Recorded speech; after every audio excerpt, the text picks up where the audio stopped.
Zara Phillips and Mike Tindall, two elite sports people, but from very different worlds. Do you bow, do you curtsy, what on earth do you do? Zara, a royal wild child. She moves in with this boyfriend, has a tumultuous relationship, which is up and down like a yo-yo, on and off like a dodgy light bulb. And Mike Tindall, a rugby-loving Yorkshireman. He was in his blood from an early age. Started playing from the age of around 7. He was a regular lad. He was a bit of a joker. Their romance had intrigued the world. She's as down to earth and as normal as you possibly can be when you're born into one of the most dysfunctional and abnormal families in Britain. Would the prankster from the England team be able to curb his ways and toe the royal line? I'd have been much more surprised if she'd fallen for some titled aristocrat. A down-to-earth royal couple like no other. Mike and Zara had vowed to make it the party to end all parties, and it certainly lived up to that billing. So have the royals' most unlikely couple succeeded where others have failed? They're accessible, they're down to earth, they're low-key, they live their own lives, they make their own decisions.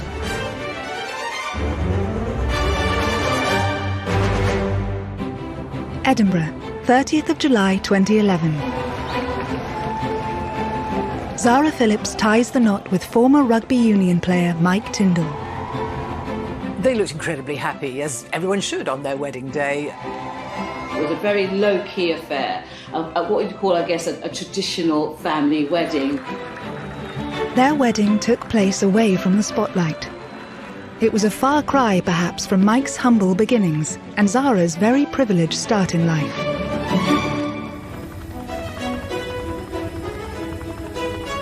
Zara was born on the 15th of May 1981.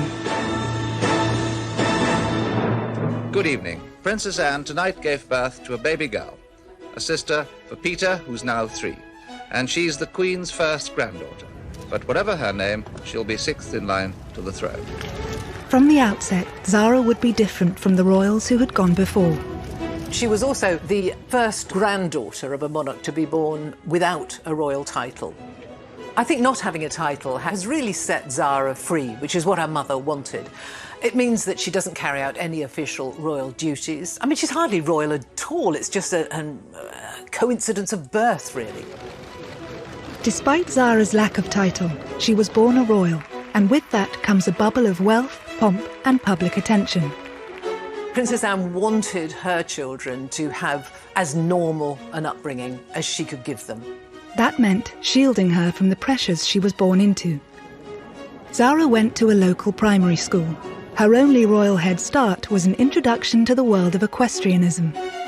Horses are absolutely in Zara's DNA. If you cut her open, running through her like a stick of rock would be horses.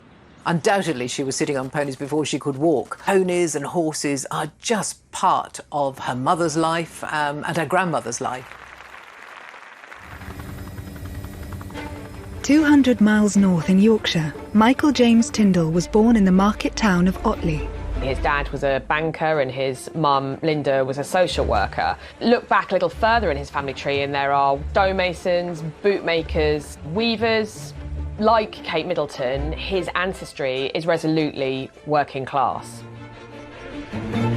From an early age, Mike showed signs of enjoying sport, and rugby was the favourite in his family.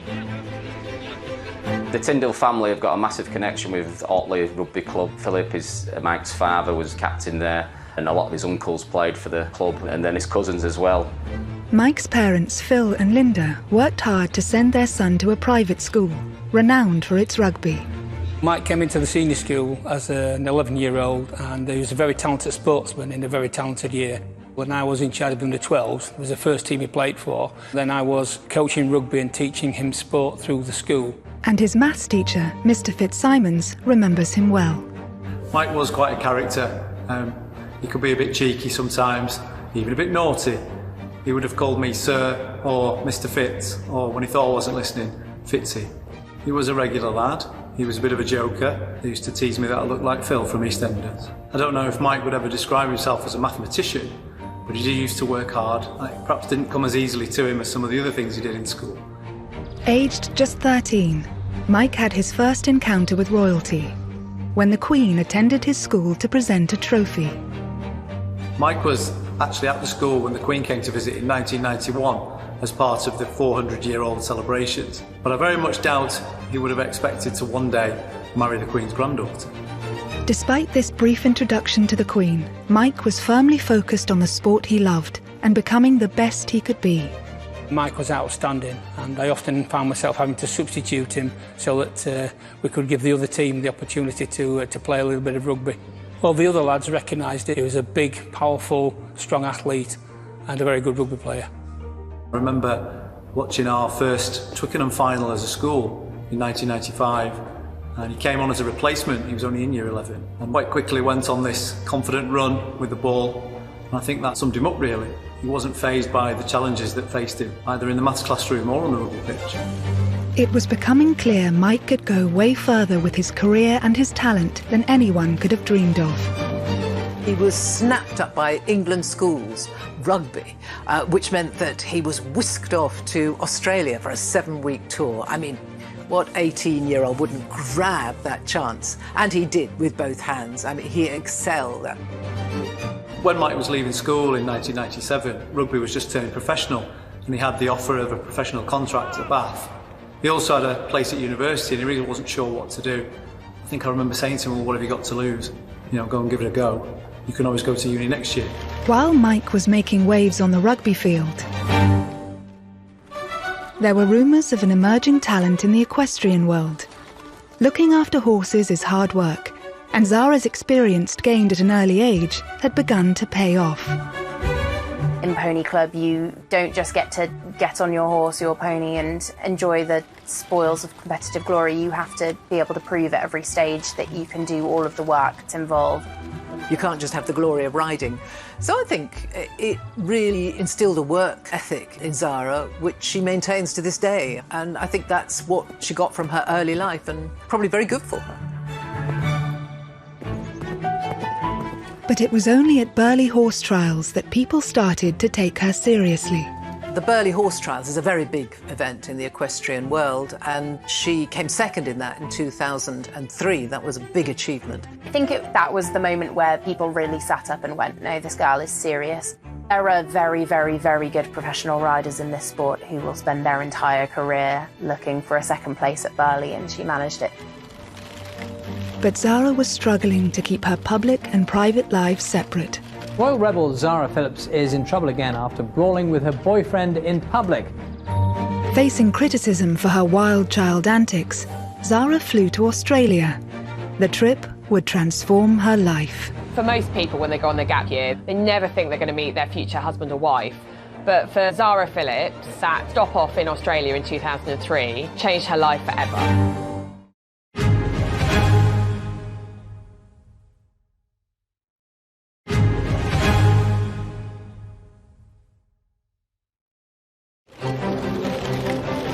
In the winter of 2003, Zara Tindall fled from the prying eyes of the British media to Australia.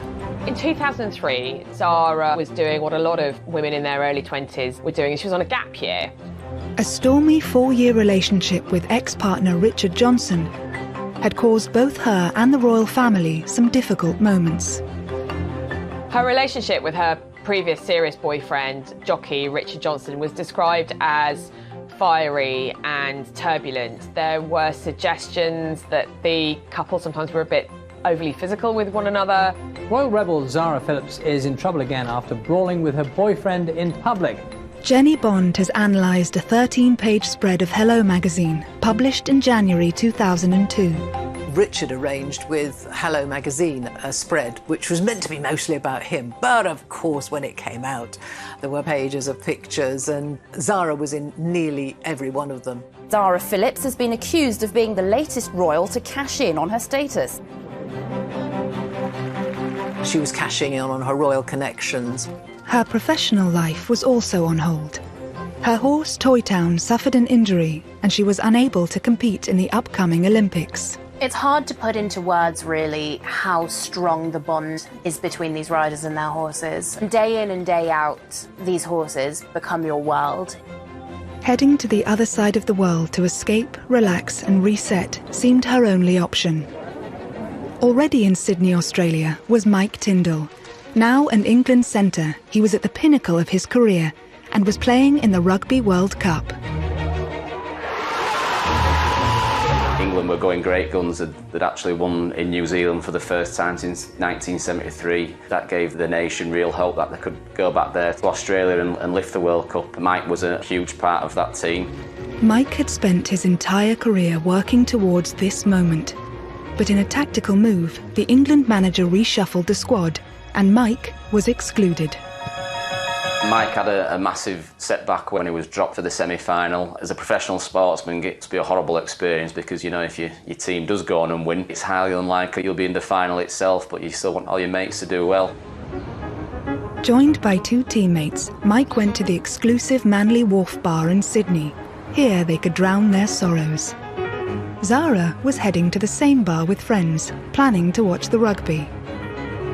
And one evening, she walked into a bar, as you do, and who was there but Mike Tindall? Mike was probably quite sullenly drinking his way to the bottom of a pint glass, and Zara had been out with all her girlfriends having a lovely time. I don't think any sparks flew, but Mike remembers it fondly, saying, of course, she was absolutely stunning, but they didn't talk that much.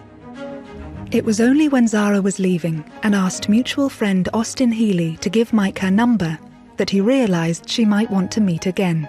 And so it wasn't some great fairy tale meeting. They met in passing, they had some mutual friends. She knew some of his teammates. Any thought of romance had to be put to one side, as Mike had a job to do, to play in the Rugby World Cup final. It's funny how all that happened in the same short space of time, getting Zara's phone number and the same time that he's drowning his sorrows after being dropped from the England semi-final. As a professional sportsman, I'm sure it might have not been the first thing on his mind. I think getting back in the team would have been paramount to him, but obviously that was something that was there in the background. Sydney, the 22nd of November 2003, the day of the Rugby World Cup final. By the time the game began, an estimated 50,000 people were packed into the narrow streets of the Rocks, the former docks area of Sydney alone. Mike was back in the team. We were able to make contact with Mike a couple of days before and wish him well, but the whole school was certainly intent on watching. And the tension as we went into extra time. England won 2017. England to go on and win was absolutely brilliant, and we were so pleased for the team and for Mike in particular as one of our own. Back in the UK, Mike and his teammates were welcomed as heroes. There must be millions of people here. Never ever thought I'd see this for an England rugby team. Just a massive thank you for everybody who's here. Just absolutely brilliant. Thank you.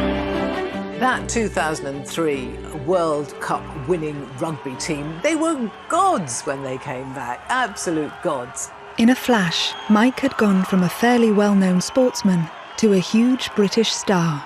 And so I think a lot of that stardust rubbed off actually on Mike and was an extra attraction for Zara. Mike now had a taste of the media scrutiny that Zara knew as a royal, but his grassroots background helped him to take it all in his stride. Zara and Mike began a secret courtship, and royal observers were soon taking an interest. They're fiery people, and they often have a great sense of humour. They're kind of people who work hard and play hard, and I think that's what Mike and Zara had from the offset. I think they had fire in their bellies and fun in their hearts. There were rumours that Zara was keen for Mike to share her love of horses. She even persuaded him to get in the saddle. You'd need a fairly robust sort of horse, I think, to carry any sort of world-class rugby player, but certainly in the very beginning of their relationship, I think Mike did take to the saddle a few times. And what I gather, Zara found him quite unteachable because he only wanted to gallop. So his riding career, I don't think, lasted particularly long. The pair soon became inseparable. Never been surprised, actually, that Mike Tindall and Zara got together. I mean, he is a down-to-earth rugby Yorkshire lad, and I think that's exactly what Zara liked about him. What did he like about Zara? I mean, what is not to like about Zara? She's got a dirty sense of humour, she's incredibly good looking, she's game for a laugh, she'd probably drink him under the table. And I think Mike Tindall was the kind of guy who absolutely loves all those qualities in a girl. The press were at every event, keen to capture a moment that confirmed Zara and Mike were an item. And it wasn't long before their first public kiss was caught on camera. Pictures of them quite often, obviously enjoying one another's company, in love, and I suppose breaking royal protocol, if you like. They were kissing and cuddling. I think Zara's a very tactile person. With the pair settling into their romance, the biggest test for Mike would be meeting her family and winning the royal seal of approval.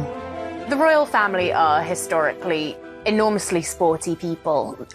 They would have taken a huge interest in what he does for a living. I can't imagine that took the pressure off him for a moment. Anne had opted for a man from Civvy Street for her second marriage, so it was no surprise that she approved of down-to-earth Yorkshireman Mike. Next up was meeting the Queen. Do you bow, do you curtsy, what on earth do you do? But I think he was probably very well prepared, and I expect he probably found it perhaps easier than he expected to. Mike was always a very laid-back character. Whilst obviously very intense with his sport, he took things in his stride, and I think that's probably helped. I remember a conversation with Mike's mum and dad here in school. Mike was going out with Zara, and they'd actually recently met Princess Anne, and despite not knowing what to expect, they described her as being very down-to-earth and made them feel very at ease, which was lovely. Mike was soon approved by the sport-loving royal firm. If the royals are a horsey family first, it's fair to say they're a rugby family second. They're all very keen rugby supporters. Zara is a very keen rugby supporter. Anne has been a patron and supporter of rugby. As the romance blossomed, commentators saw a change in Zara. Pre-2003, Zara had been kind of gossip magazine fodder, really. She was in and out of tabloid newspapers. So when she started going out clubbing in London, she's very good looking, very blonde. She commanded a lot of attention. Photographers wanted to take her pictures. She didn't really give two hoots about the press. She'd often kind of stick her figures up, or she'd be seen, you know, with a fag or a drink. She just didn't care. And so, of course, her reputation was that she was a really good time girl, and she didn't really care who knew it. She was dubbed at one point the Royal Rebel because it was at Prince Charles's 50th birthday party, I think, that the press spotted that Zara had had her tongue pierced. And so, shock horror, it was all over the newspapers. I don't think her mother minded. By all accounts, her mother just said, well, I hope you can still eat, that's all. She just let her get on with it. Mike's work ethic seemed to be rubbing off on Zara as she headed back into her professional career. I think Mike helped get Zara back from that disappointment of not being able to compete in the Olympics. He supported her very much in training hard and setting new goals for her. They were a great team right from the offset. It soon brought results. Zara's confidence is clear from this footage, and she won the FEI World Equestrian Games in Aachen. Before their relationship started, Zara was already very much a successful athlete in her own right. She had a training system that she'd been crafting through the years. It can be an extraordinary partnership to have two high-performing athletes come together. That was demonstrated perfectly at the Sports Personality of the Year. The BBC's Sports Personality of the Year for 2006 is Zara Phillips. Where Mike's pride for Zara was clear, in the midst of leading figures from the sporting world. I don't know if many boyfriends could be convinced to be at every single event every weekend, but certainly Mike's been able to support Zara through the competitions where the pressure's on, and it really matters. By the time Mike's major games came along in the peak of his career, Zara's horses were turned out in a field for the winter and enjoying their holidays. Mike was now very much part of the royal family. Mike and Zara just seem solid. I think there is obviously a huge amount of love in their relationship. If you watch their body language, they're always smiling, they're very tactile, they're very warm, they seem comfortable in their own skin and they seem comfortable together. Zara's next big goal was to compete in the 2008 Olympics with her horse Toy Town. How big a deal is the Olympics? Is it the absolute ultimate for you? Toy Town going to cope? Is he well at the moment, actually, and fit? Because obviously he was injured for Athens, wasn't he? So. Yeah, I mean, yeah, he's fine at the moment, and yeah, well, he's going the right way. Put it that way. Olympics business aside, the world awaited an important announcement. There have been these little rumours about a secret engagement. I'm not seeing a ring, so is there any truth in any of that? I wish you guys would get a new question. Come on, it's been in the papers, you're planning a secret. Well, it must be true then. So are you denying it completely then? No secret, I'm not no wedding I'm not engaged, everyone, okay, I'm not engaged. It would take Mike another 2 years to make his move. We were together for 7 years, actually, living together, before he finally popped the question. Quite a laid-back fashion, I think. It was just before Christmas. They were sitting on the sofa watching a film. For all that Zara likes to be ordinary, she's never going to get away from the fact that her granny is the queen and her mum is a princess and her uncle is going to be the next king. So there are hoops that have to be gone through and formalities that have to take place. And permission had to be given for them to marry because of Zara's position in the royal family. Obviously that was forthcoming. And it seems that Mike slotted in very well. December 21st, 2010. Just a month after Prince William announced his engagement to long-term partner Kate Middleton, Zara and Mike broke their news. They planned a low-key and private wedding. I think in a way it was a masterstroke deciding to have the wedding up in Edinburgh at Canongate Kirk because it's such a small building. They were able to fly under the radar just a little bit. Both Zara and Mike are just incredibly normal people, I think. It can't really be said enough how easy it is to forget who they are because they fit into both of their worlds and one another's worlds so incredibly easily. They both get on with what they're doing, they both work hard. The couple were keen to keep their married life as down-to-earth as their courtship. So would it be wedded bliss for the party-loving pair? It was much more a rugby piss-up than a sedate royal wedding. Pictures emerged of him with his arms wrapped around a girl. He splashed over some papers.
On the 30th of July 2011, Zara and Mike tied the knot with a ceremony at the Canongate Kirk on the Royal Mile in Edinburgh.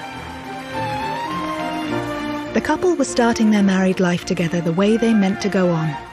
This was to be a private family wedding, with the world's media kept firmly outside the modest 17th century church.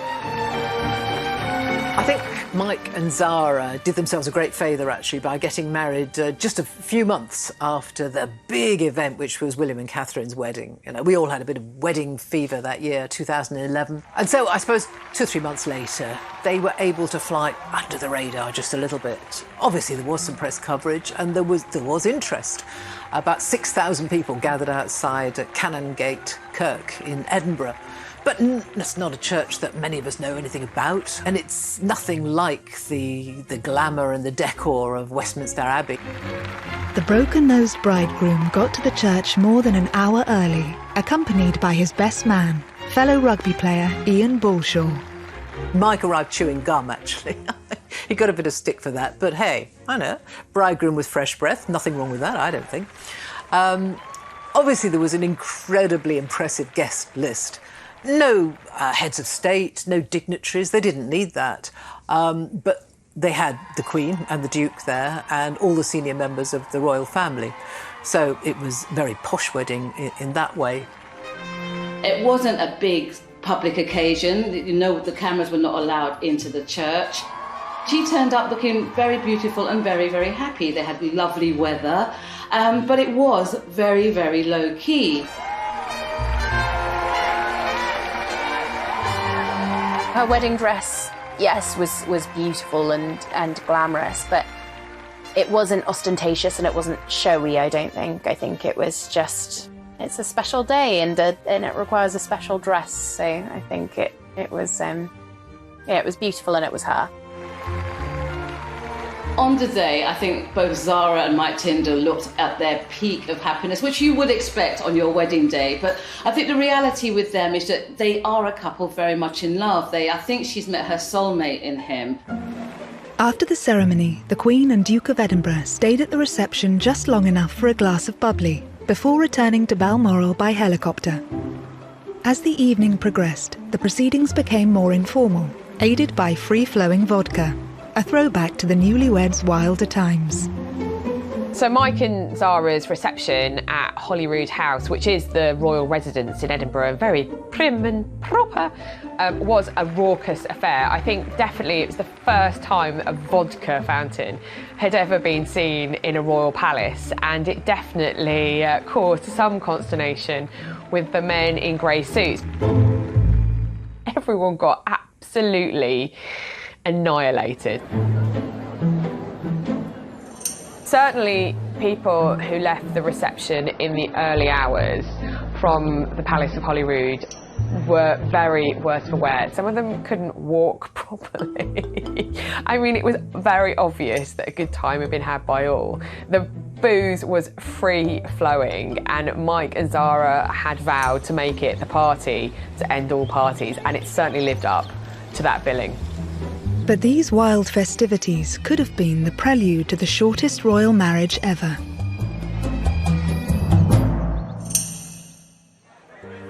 Just 6 weeks after the wedding, the bridegroom was caught on CCTV with old flame Jessica Palmer in a bar in New Zealand after England had beaten Argentina in the Rugby World Cup. The footage was posted on the internet, and the story was picked up by newspapers in New Zealand and back home in Britain. In typical Zara form, she just sort of, she just broached the subject. She found out what was going on. It was, in fact, an old girlfriend of Mike's, Jessica Palmer, and he explained that it was just two mates larking around, you know, a few drinks, having a laugh and a bit of a wrap around. And she understood that. She rang Jessica, apparently, talked it through, and in a very mature way, just put it behind her. She probably slapped him on the wrist or something when he got back. But I think it does show the resilience and the strength of their relationship. Reports differ as to kind of how Zara reacted, but it didn't seem to dent their relationship. And I think that's one of the reasons their relationship has endured and actually strengthened, because not only did Zara believe him and just moved on. She was secure enough to just accept what Jessica said, accept what her husband said and move on. Zara soon put Mike's late-night antics behind her. Just 9 months after hitting the headlines for all the wrong reasons, she did so for the right reasons. She made the British eventing team for the Olympic Games. I think in a lot of ways she probably felt that she was fighting to prove herself again, to prove that she wasn't a flash in the pan who'd come out, done a couple of incredible things and then done nothing since.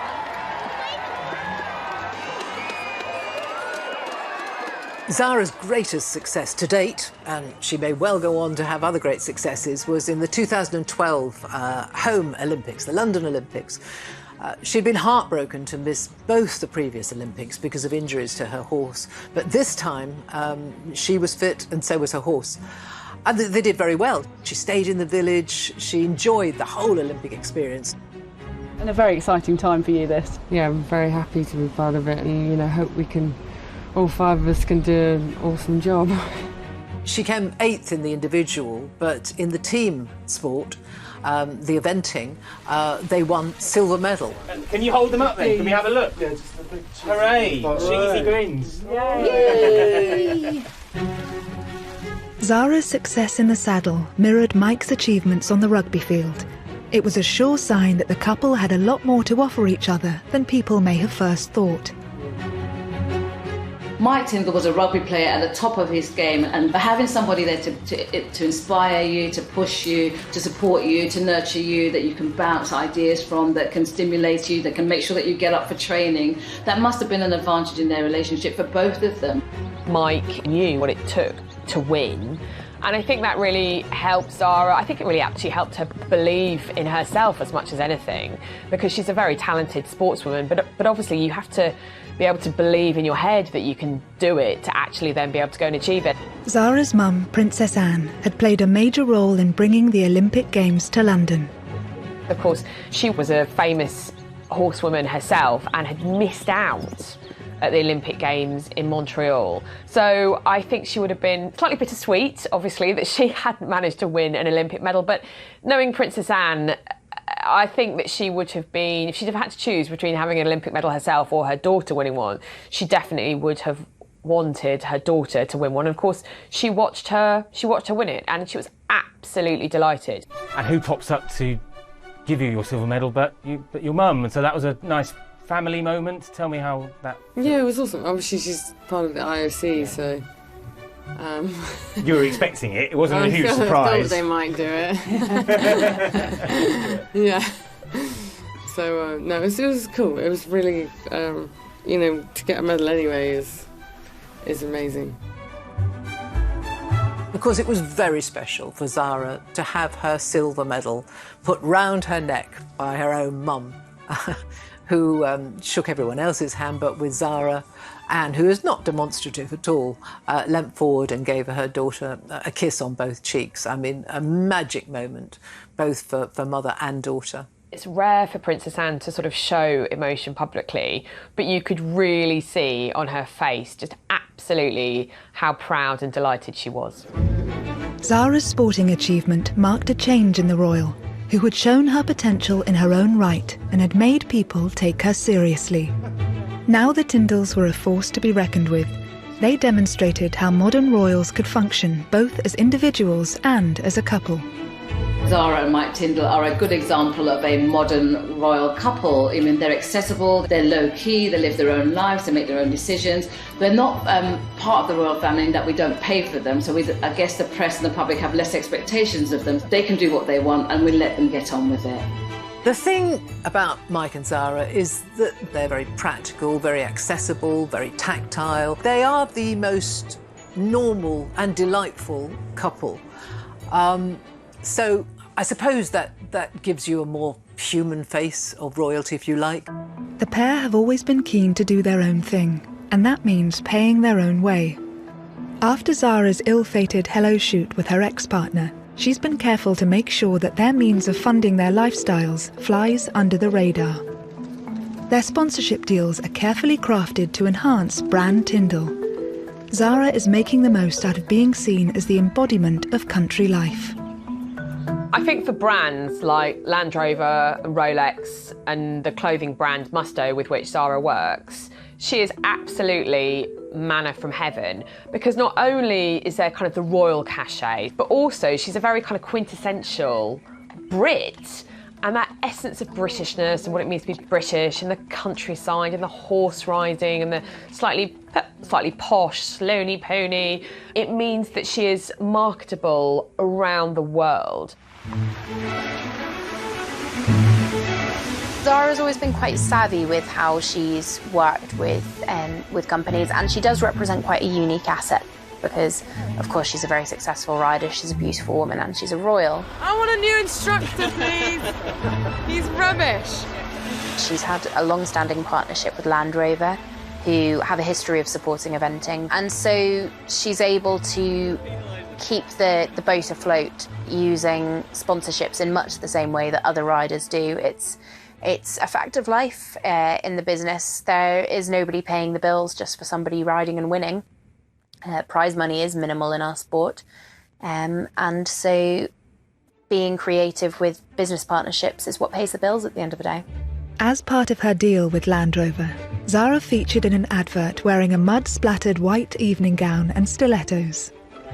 She just looked like a supermodel. She was, perfect endorsement. She looked glamorous, she looked aspirational, you can see why she would appeal to so many brands.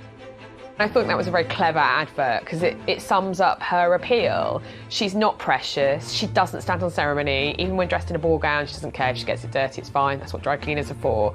She's as normal as you possibly can be when you're born into one of the most dysfunctional and abnormal families in Britain.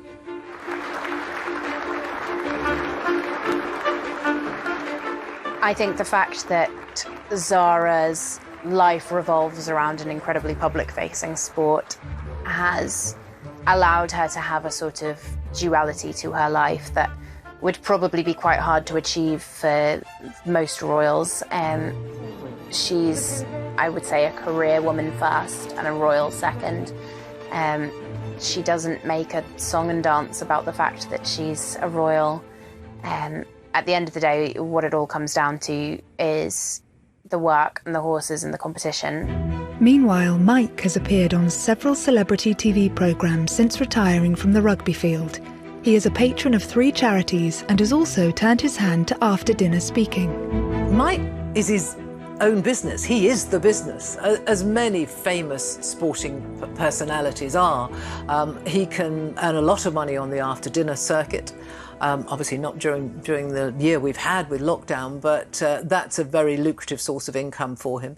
He also has endorsements and sponsorships. He can be a brand ambassador.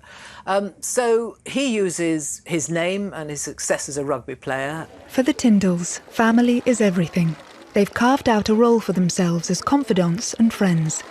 Mike has used his status to support the issues that affect his family, like Parkinson's disease.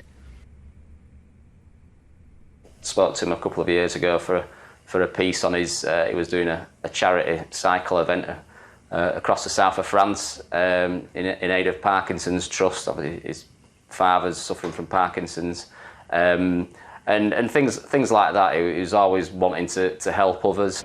And likewise for Zara, she's made sure that she's there for her cousins, who are constantly in the media spotlight.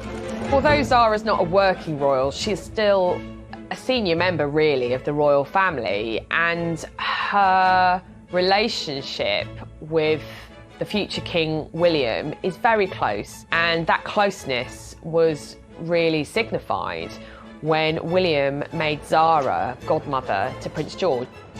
It's a very close relationship. I mean, they're very close in age.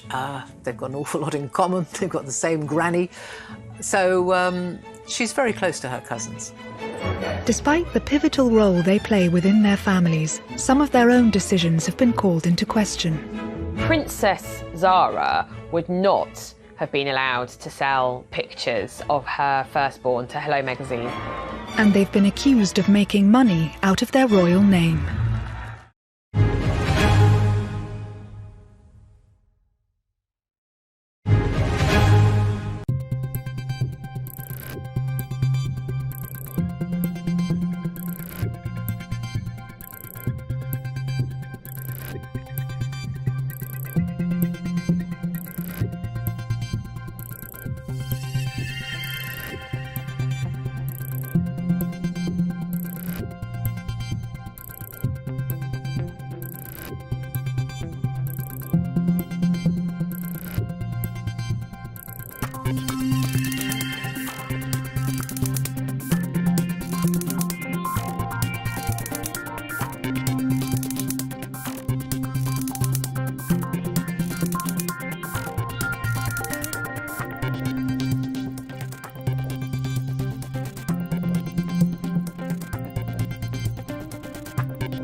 thì anh đã biết lòng em còn chưa nói hết, thôi thì anh đã muốn hờn dỗi. Tình là đớn đau, tình đi mau, người là khúc ca, là đêm thâu. Chậm thôi, anh chưa muốn rời, anh chưa muốn về, em đã quá mỏi mệt.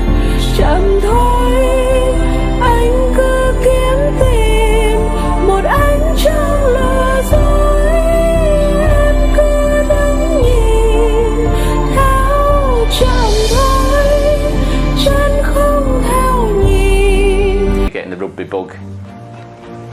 Mike must be elated because he finally gets the boy that he wanted, and that, there's no doubt, being a rugby player, you can imagine that that kid will be out on the pitch, on the field with his dad, having a great time.